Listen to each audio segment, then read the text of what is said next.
नमस्कार दोस्तों। आज मैं आपको कमर दर्द यानी कि लोअर बैक पेन के बारे में जानकारी दूंगा, साथ ही कुछ होम्योपैथिक मेडिसिन भी बताऊंगा। तो चलिए शुरू कर लेते हैं। आज की वीडियो थोड़ी लंबी हो सकती है, तो मेरे साथ वीडियो में लास्ट तक बने रहिएगा। हमारी रीढ़ की हड्डी जो है वो 4 भागों में डिवाइड होती है। इसमें पहला भाग जो होता है मतलब सबसे ऊपर का भाग होता है जिसे सर्वाइकल बोलते हैं। उसके नीचे वाला थोरैसिक जो कि बीच वाला भाग होता है, और उसके नीचे वाला जो आपका होता है कि जहाँ पे ये क्लिप के ऊपर वाला थोड़ा भाग होता है उसे लंबर रीजन बोलते हैं, और लास्ट में जो सबसे नीचे का होता है उसे सैक्रम बोलते हैं। अगर हमारी रीढ़ की हड्डी में दर्द होता है या पूरी पीठ में दर्द होता है तो उसे तो बैक एक बोलते हैं। लेकिन अगर सिर्फ लंबर रीजन में दर्द होता है मतलब लोअर बैक में दर्द होता है तो उसे कमर दर्द बोलते हैं। कमर दर्द बहुत ही कॉमन होता है, कभी न कभी हर किसी को कमर दर्द होता ही है। कभी कम होता है, कभी ज़्यादा होता है, किसी को कुछ टाइम के लिए होता है और किसी को हर समय कमर दर्द बना ही रहता है। खासकर कमर दर्द की शिकायत फीमेल्स में बहुत ज़्यादा होती है और उन्हें हमेशा कमर दर्द बना ही रहता है। और सुबह से मतलब सुबह से स्टार्ट होकर के सुबह में कम रहता है और जैसे जैसे शाम होती जाती है उन्हें दर्द बढ़ता चला जाता है। सबसे पहले हम क्या करेंगे, कमर दर्द के कारणों पर बात करेंगे।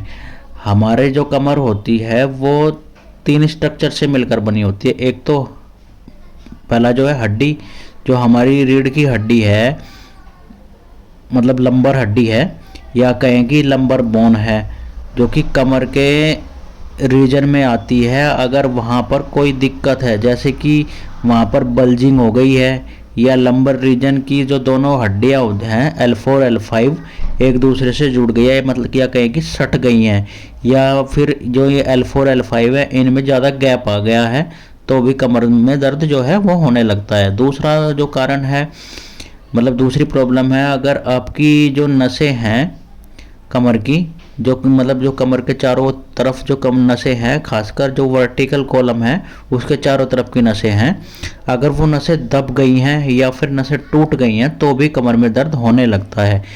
तीसरा कारण, अगर मांसपेशियों में चोट लग जाए या मांसपेशियां जो है वो फट जाए तो कमर में दर्द होने लगता है। कमर दर्द के वैसे तो बहुत सारे कारण होते हैं, जैसे कि मोस्टली स्प्रेन के कारण होता है, खिंचाव के कारण होता है, कभी आपने भारी चीज़ उठा ली उसके कारण आपकी जो मसल्स है वो हल्की सी फट जाती है, या जो आपकी नसें हैं वो इधर उधर हो जाती हैं, तो उसके कारण जो होता है एक्यूट कमर दर्द होता है, जो कि कुछ दिन बाद अपने आप ही ठीक हो जाता है। लेकिन अगर जो कमर का दर्द है वो लंबे समय तक बना रहता है तो वह मतलब लंबे समय तक आपकी कमर में दर्द बना रह रहा है तो वो क्यों रहता है। सबसे पहले जो हम फीमेल्स की ही बात कर लेते हैं कि फीमेल्स में कमर में दर्द क्यों होता है। अगर महिलाओं में लंबे समय से कमर में दर्द की प्रॉब्लम है तो मोस्टली ये या तो ल्यूकोरिया के कारण देखी जाती है। ल्यूकोरिया की प्रॉब्लम है, अगर मतलब महिला में अगर ल्यूकोरिया की प्रॉब्लम रहती है तो कमर में दर्द की प्रॉब्लम रहती ही है।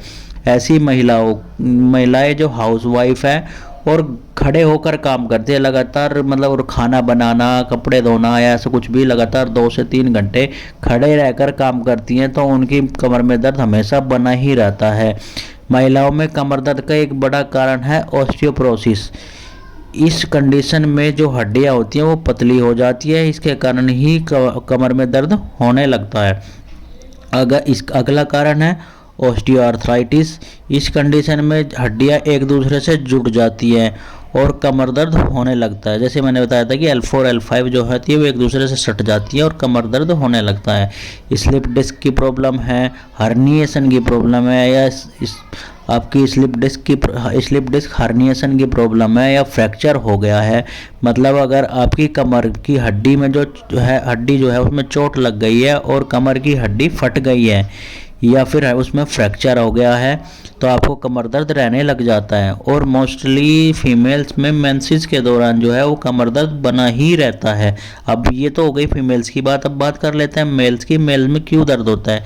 मेल के स्पाइनल डिस्क हर्निएशन है, ऑस्टियोआर्थराइटिस है, स्लिप डिस्क है, साथ में जो HLA-B27 है जिसका कारण है पॉजिटिव, जो अगर मतलब कि जो पॉजिटिव होता है तो उसको बहुत ज़्यादा कमर दर्द होता है, कभी कभी कोई नस दब जाती है, जैसे कि हमें साइटिका की प्रॉब्लम हो जाती है।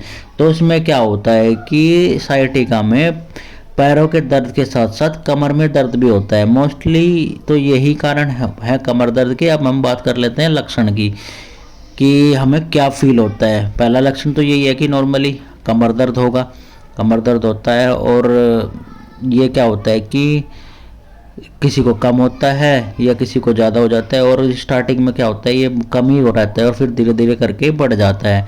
अगर एक्यूट कंडीशन है, मतलब कि अभी हुआ है, कम है, तो ये क्या होता है कि 1-2 दिन में या 3-4 दिन में अपने आप ही ठीक हो जाता है। अगर कंडीशन जो है वो क्रॉनिक हो गई है तो ये दर्द जो है कमर का लंबे समय तक बना रह सकता है। और जब भी आप कभी हिलते डुलते हैं, कुर्सी से उठते हैं या नीचे झुकते हैं, जैसे कि कुछ चीज़ उठाने के लिए नीचे झुकते हैं, तो आपकी कमर में दर्द महसूस होता है।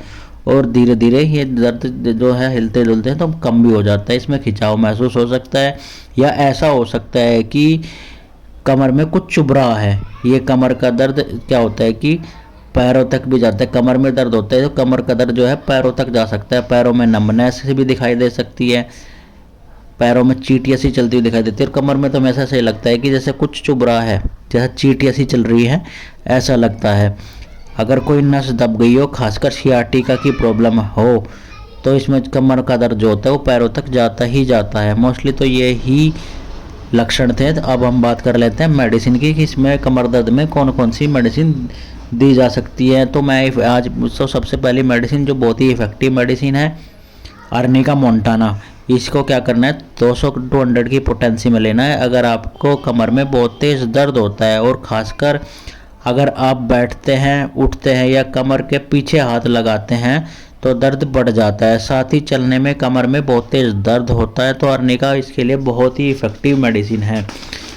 आपको क्या करना है, या फिर आपको क्या कहे, साइटिका में लंबर रीजन में या स्लिप या डिस्क डिस्क की प्रॉब्लम है, ऑस्टियोआर्थराइटिस में भी बहुत ही इफेक्टिव मेडिसिन है। इसकी क्या करनी है, आपको 2 बूंद सुबह 2 बूंद शाम को डायरेक्ट टंग पर ही लेनी है। दूसरी मेडिसिन है, इसमें क्या है कि हमने 3 मेडिसिन का जो है कॉम्बिनेशन है। इस कॉम्बिनेशन में पहली मेडिसिन है रस्टॉक्स। अगर आपको लोअर बैक में पेन बहुत ज़्यादा होता है और ऐसा लगता है कि जो कमर का दर्द है वो नीचे की तरफ जा रहा है, चलने में आराम लगता है, बैठने में आराम लगता है। दूसरी मेडिसिन है इसमें रूटा, ये 30 पोटेंसी में। ये मेडिसिन तो खासकर कमर के दर्द के लिए ही बनी है। अगर आप सुबह उठकर सोकर उठते हैं और उठते ही ऐसा लगता है कि कमर में दर्द हो रहा है, तो बहुत ही इफेक्टिव मेडिसिन है, बहुत ही अच्छे रिजल्ट मिलते हैं। अगली मेडिसिन है बेलिस पर 30। ये मसल्स पेन के लिए बहुत ही अच्छी मेडिसिन है, बहुत ही इफेक्टिव मेडिसिन है। अगर आप भारी चीज़ उठाते हैं और आपकी कमर में दर्द होने लगता है तो बहुत ही इफेक्टिव मेडिसिन है। तो 3 मेडिसिन हो गई है कॉम्बिनेशन के लिए, रस्टॉक्स 30, रूटा 30, बेलिस पर 30। आपको क्या करना है, तीनों मेडिसिन को लेना है और एक खाली शीशी में बराबर मात्रा में मिला करके कॉम्बिनेशन रेडी कर लेना है। और फिर इस कॉम्बिनेशन की 2 बूंद सुबह, 2 बूंद दोपहर, 2 बूंद शाम को डायरेक्ट टंग पर ही ले लेनी है। अगर आप चाहो तो 1 चम्मच पानी में ले सकते हो। अगली मेडिसिन है वर्टिफाइन ड्रॉप, ये एसबीएल कंपनी की आती है। ये कमर दर्द के लिए बहुत ही इफेक्टिव मेडिसिन है, खासकर अगर फीमेल की कमर में दर्द होता है तो ये बहुत ही अच्छा रिजल्ट देती है। इसको मतलब कि 1/4 कप पानी में 20 बूंद सुबह, 20 बूंद दोपहर, 20 बूंद रात को कंटिन्यू लेनी है। साथ में जो मैंने बताई मेडिसिन पहले अर्निका 200, उसकी 2 बूंद सुबह 2 बूंद शाम को। और जो मैंने कॉम्बिनेशन बताया 3 मेडिसिन का, उसकी 2 बूंद सुबह 2 बूंद दोपहर 2 बूंद शाम को। और ये वर्टिफाइन की 20 बूंद सुबह 20 बूंद दोपहर 20 बूंद शाम को आधे कप पानी में लेनी है। अगर एक्यूट कंडीशन है, मतलब कि अभी हुई है 2-4 दिन से, तो अब 2-3 टाइम ले, आपकी ये प्रॉब्लम ठीक हो जाएगी। अगर आपको कि जो कमर दर्द की प्रॉब्लम वो क्रॉनिक है, मतलब लंबे टाइम से है, 2-3 साल से बनी हुई है, तो आप ये मेडिसिन 3 से 4 महीने लें।